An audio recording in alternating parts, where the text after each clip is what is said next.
Okay, this is a Ridge track guide. I've raced this track with WMRA, Washington Motorcycle Road Race Association, and also with MOTOAMERICA. I would be racing it again this year, but I am currently injured, so I figured I would put together a quick guide to help folks who are going. So a good lap on the ridge starts in 15:16, so that's where the bike is currently. Basically, as we're coming out of this last set of corners, we're looking for any sort of reference here that forces us to get our eyes up and realize that the bike is pointed and we have direction. It crests a little bit, so you can't really see the track, especially with the wall here. So really, you just want to find a tree that you can kind of, once you know you're oriented to that, you have permission to start accelerating. So let's see that. As we're coming up here, it's a quick transition. You can run over this curbing. It is ribbed, so it's can upset the bike a little bit, but the paint here is really, really good at this track. It's got plenty of grip even in the wet, so I wouldn't worry too much about it. I wouldn't really recommend going off the track here, although I have seen some people do it. I would suggest not, because that wall is pretty close. All right, so we're gonna drive onto the front straight. Getting out to the curbing here, that should give you a good signal that you've had a good exit, as if you've used all of the track. This curbing is also plenty grippy. I don't typically go on it because I feel like it's too tight going from 15:16 to actually get out on the curb, but you're more than welcome to use it. Immediately from here, we're gonna wanna get to the right, because we want to set up as early as possible for the braking zone going into the chicane.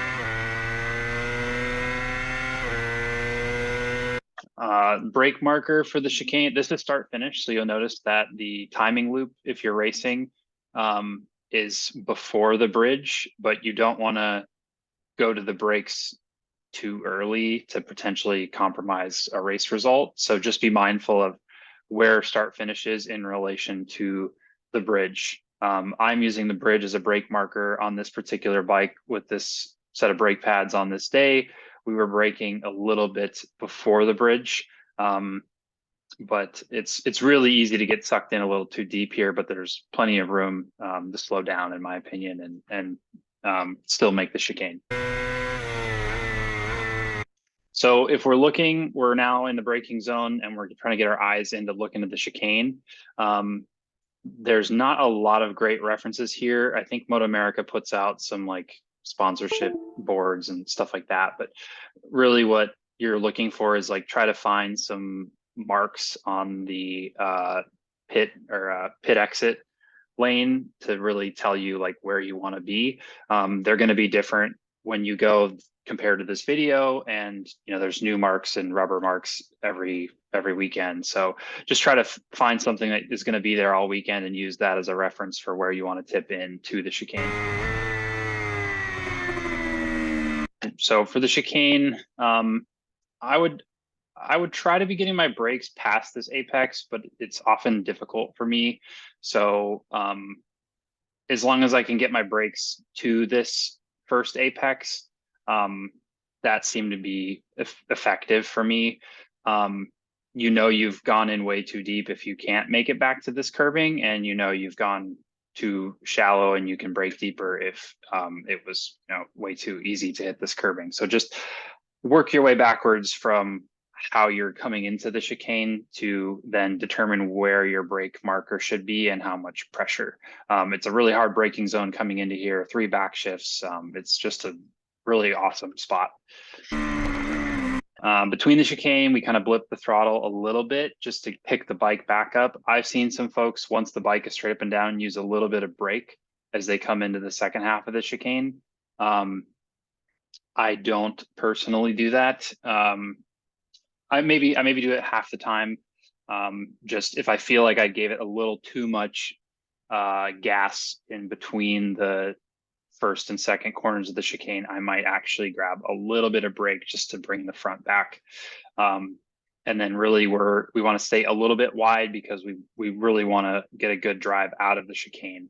I don't have a great reference here other than if I know I'm about halfway up the track and I have the bike pointed, I can get a good drive out of here. And then I'm just playing with throttle out to determine where how much throttle I can add based on how much curbing is left on the left side. So here we go, we're accelerating, and my eyes now are kind of looking where this rider is, and I'm just trying to orient how much track do I have here. There's plenty of grip here, at least there was, you know, a year ago. I never really had an issue getting the rear to spin up here on the 600. It felt like I just had more grip than I could ever take advantage of on my particular bike. So I never really was like worried about losing the rear here, but you know, I have seen folks get a little too excited here, and you know, it's a low gear, low RPM corner, and I could imagine just, you know, be deliberate on the exit here. Cool, so we use all the track. Now we're gonna immediately get to the right, and we are basically targeting the end of this curving, which is going to serve as our a reference for where we want to be tipping in for one, or what used to be turn one. I think they still left it as one. So turn one here on the 600, I'm not really using the brakes here. It's more of just a roll off and use a lot of body to get the bike pointed up track into two. So we'll see that. So we see that the pavement changed there, that seam. That is a good indicator for me of when I need to be initiating my turn in and rolling off the throttle. And really, I struggle here a bit with some neutral throttle and not knowing whether I can get back onto the throttle. I think the solution here is to get your eyes up to the outside of the curb for the entry to two. And we see I artificially stood the bike up with some throttle there because I just didn't get it out wide enough. So for me, this tells me that I could probably be tipping in a little bit earlier and still getting a good drive going into two. So we're going to be braking towards the outside of this curving just so we can open this up a little bit more. I think with the chicane, you want to treat two as an exit corner where you're really just throttling past it. I used to play around with kind of treating two as an entry corner and carrying the brakes up the hill because I felt like I didn't have the horsepower to really drive up the hill. I don't think that's really the case now with the chicane. So when we're driving up the hill for two here, I basically want to just be taking away lean angle. There were some marks in the pavement here. I don't know if they still are there, but I stay pretty low for two because what matters more for the lap time is going to be the drive over the hill, over three and into four. So we'll see that we stay pretty low here just so that when we have the bike pointed, we can actually stand it up and drive through three into four.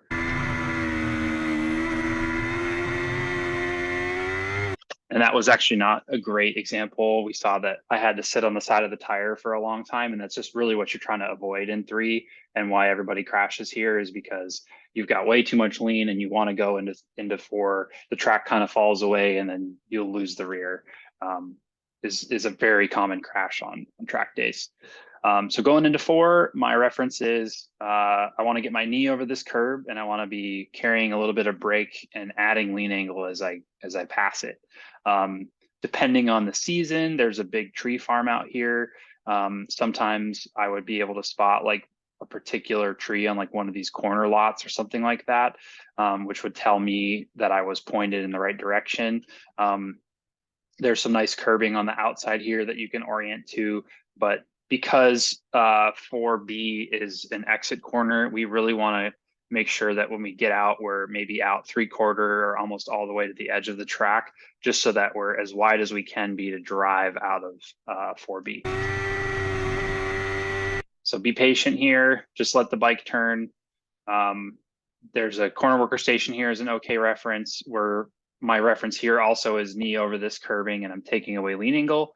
And I don't know if we'll be able to see it, but one of these trees, and I just checked a couple weeks ago and it's still there. Half of the leaves are dead. It might be this one actually. There's a really nice reference where when this orients itself the curving area itself with a particular tree that's much more visible in real life, it lets you know that you have permission to accelerate. So we're really going to drive out of here. You can use more track than you think on the exit, since the track goes out and then comes back in. You just have to make sure to hold your lean angle such that you don't run out of track on the exit. So one thing to be mindful of, there's a big hole right here. You definitely do not want to run off in this tiny little spot. I've seen it bend car rims. I've never seen a bike hit it, but I get pretty close when I'm racing, and this is just avoid this at all costs. It's tricky because you're trying to maximize the drive on the exit here, but you really don't want to run off here, and we get pretty close. Then once you've used all the track and you're coming back, you want to actually lean the bike back to the right to get set up for 6. For me personally, there's 2 little trees here, and I just point straight at them. And then I'm looking for my brake markers. WMRA puts out 3, 2, 1 cones. I go to the brakes around the 3 cone. I don't know what MOTOAMERICA does.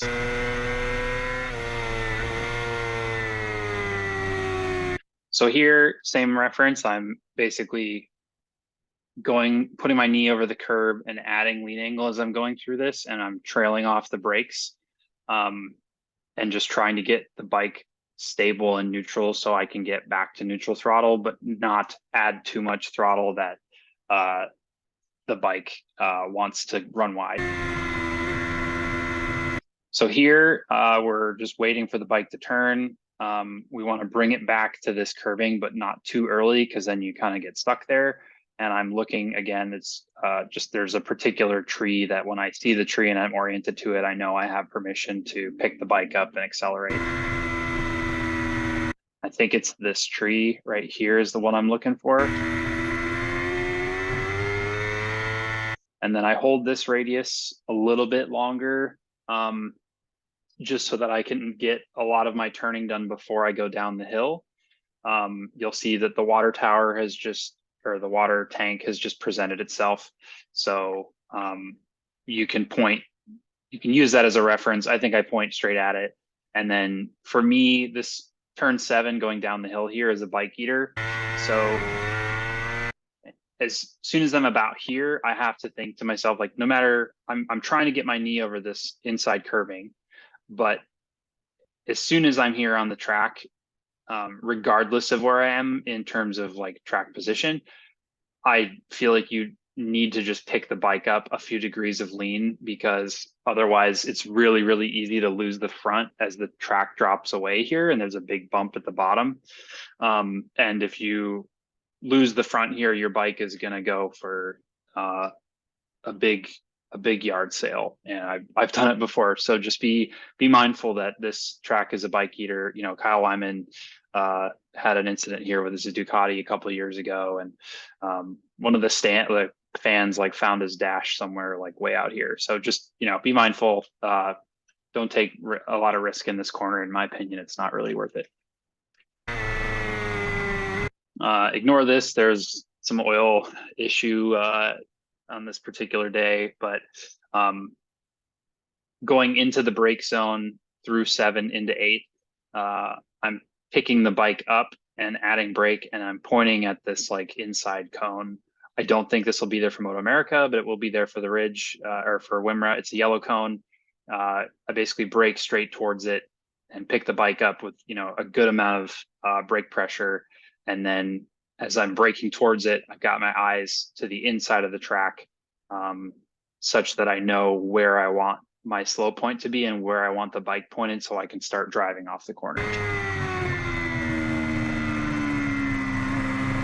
There used to be like a little dot on the track here, but for me, I want to be a little bit past halfway. I don't use all this outside track. I just don't think gives you any benefit to go up that high or that deep into this corner. So I'm basically a little over halfway to the outside of the track.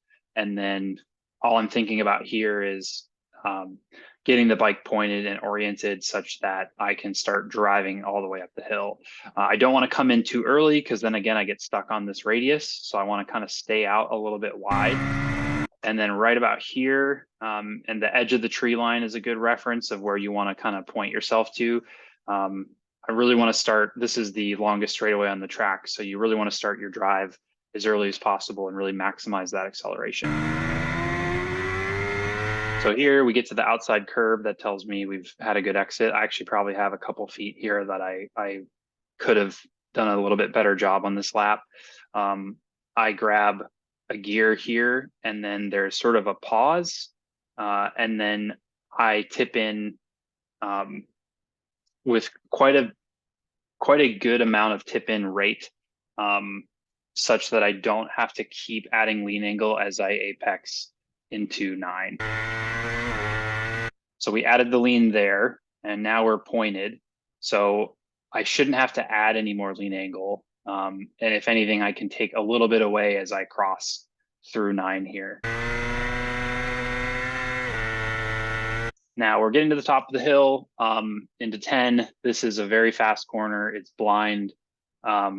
There's not a lot of great references here. What I think helps me a lot is making sure that I'm as parallel to this curve as I possibly can. A lot of folks will tend to kind of fade in here, and then they have to add a ton more lean angle going through 10, which just makes you feel like you have to roll off because there's no, you don't have anywhere to go at that point. So the best way to go through 10 fast and stay pinned is to make it as wide as possible, and then find a good reference for turn in. And I believe the turn in is like pretty slow, in my opinion. I want to catch basically the back half of the apex of 10, because I don't mind going low into 11, because there's tons of room to slow down for braking. So what I'm looking for is the corner worker stand in 11 will appear as you come over this hill, and that tells me it's time to turn in for 10.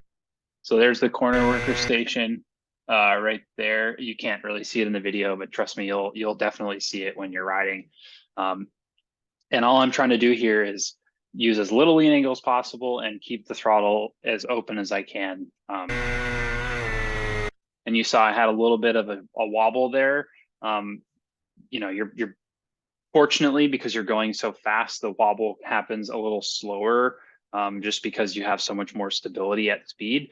But obviously, like, work up to it. Don't just watch my video and then go throw it into 10 and wonder what happened. So right as we cross through 10, we're going into 11. For me, as I'm leaving this curb is my braking reference. I think I could go deeper, but it's a mental battle for sure. I could probably get to this inside curving or just before it to initiate my braking. But since you're carrying lean out of 10 and you're picking the bike up and adding brake progressively, I don't know if there's like a lot of lap time in here, but this is an area that I've always wanted to go back and revisit now that I've had a little more experience riding, and unfortunately I just haven't had the opportunity. There's plenty of runoff room going into 11. So, you know, stay with the brakes as long as you need to. Don't, you know, if you go in deep, don't worry, you'll make the corner. You might just run a little bit wide. 11 comes back on itself. So we actually want to let ourselves drift out maybe about half track and then initiate most of our turning prior to the apex. So here I'm looking, there's like end of the curbing is a good reference. I don't think most like 600s or thousands are going to use all the track on the exit here, because you want to get over for 12, and there's just not enough time to drive all the way out and then come all the way back. You could try it, but I think the lap, it's just a lot of stuff going on. So I tend to not use all of the exit here. For me, a good brake reference is like maybe this tree, end of the tire wall. There's tons of stuff that your peripherals can catch going into this corner. I'm basically trying to be parallel to this entry, and I'm looking for this start of the curbing, and I turn in a little bit before that curbing. So I found that if I get this turn in point right, the exit of 12 kind of takes care of itself. And here I'm looking for either this tree, or you can't see it in the shot yet, but there's a flagpole with the American flag on it. If I can get my eyes to catch that American flag, then I know I've basically can orient to it and get the bike pointed and start driving. And I for sure use a little bit of curbing here on the exit. And you get to the curbing a little bit before the end of the curbing. And since we got to get ready to brake into 13, you can't stop thinking, you got to get to the right as quickly as possible, such that you're not doing a whole bunch going into 13. So a good brake reference here is Wimmer will put out cones. I don't believe MOTOAMERICA does. I think there was some like boards here that we were using. But the start of the curbing, as for me, the reference here is as I'm approaching the curbing, I go to the brakes. Really, you just need to find a reference to orient to, and then, modulate where you're going to the brakes based on what happens as you get through 13. The track kind of falls away here. So it's important to get your straight up and down braking done up here, because as you go over the crest, you actually lose some brake ability. And so it's easy to kind of run in deep. Fortunately, there is paved runoff road here now, so you're not really in any real like danger. But just be mindful that it's easy to come in here too hot, and we saw that all the time in the super sport races at the front, where guys would go for crazy passes here and then they'd get cut under back down the ridge complex. Turn in reference, I don't have a great one here. I was basically using sort of like as the track starts falling away, and you can see, maybe you could use some of these like tire marks. There maybe is some visibility on the pavement. I felt like I could turn in late or early, and it didn't really affect the lap time because there's not a lot of drive coming out of this corner, so long as I can get the bike over this curbing and pointed. You'd see like Gagne would actually like run over this stuff kind of like supermoto style and drive down the hill. So you could try that line. I just am not brave enough to do it. So we're driving down the hill. I don't think there's a lot of lap time here. And if you drive down too aggressively, then you have to add a ton of lean angle down here, which just seems like a lot of risk for not a lot of reward. So I like to stay shallow and just hug this radius, because it's, in my opinion, not really worth the risk, and there's not a lot of lap time. There used to be two different types of pavement here. I think that's what they just did for the repave. But basically you'd want to stay like between the repave patch and this clean patch. So you'd want to be as close to this curb as you could and just ride it down. And then we're looking for the corner worker station on the outside of 15, which lets us know that we can start driving into 15. So here, corner worker station's right there. See how nicely we're pointed? So I know I can drive and pick the bike up, and then going into 15, kind of where this bike is, there's a square patch, and there used to be, I don't know, I've heard they've done some repaving since I was last here. There's a square patch that going into 15, and I just wanted to put my wheels between the curbing and that patch on the entry, which to me felt perfect and allowed me to get the bike wide enough into 15 to get good bike placement for the drive back onto the front. So there was that patch. Let's see if I can go back a little bit. So there's that patch right here. I'm just trying to put my bike in between it, and I'm carrying brake into this corner to get the bike turned and slowed and pointed back here so I can start the drive onto the front. Patient, we want to be patient here. And again, we're just looking for that tree again. There's a tree, and now the bike's pointed and we're ready to start driving.